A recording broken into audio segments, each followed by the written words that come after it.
When the Epstein files were released, a lot of people expected answers, names, explanations, conclusions.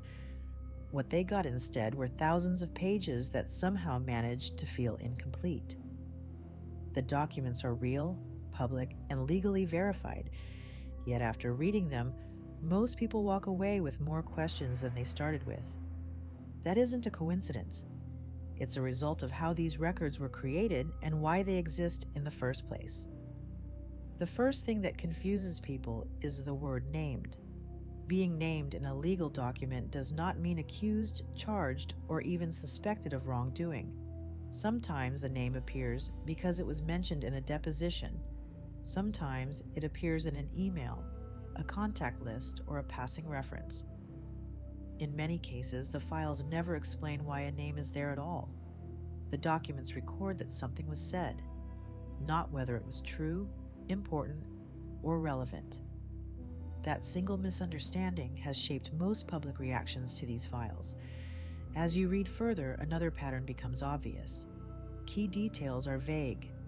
Timelines jump without warning. Descriptions stop just short of specifics. That's because these documents were never written for public understanding. They were written for legal survival. Courts care about liability, not storytelling.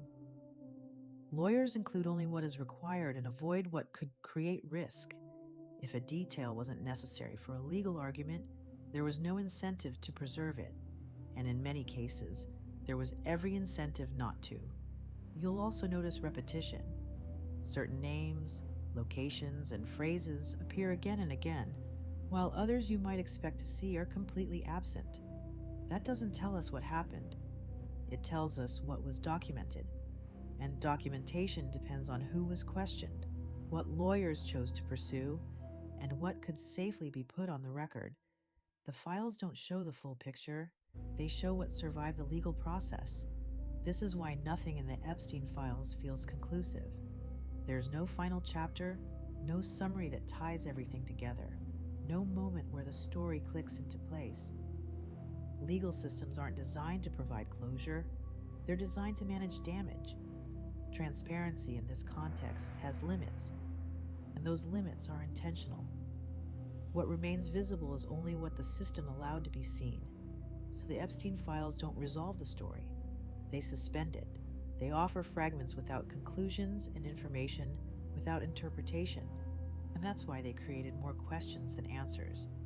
Not because the truth isn't there, but because the system that recorded it was never designed to reveal everything. And legally, it may never be. If you've ever wondered why some cases never feel finished, that's what this channel is about. Here, we look at cold cases, crime, and unanswered questions.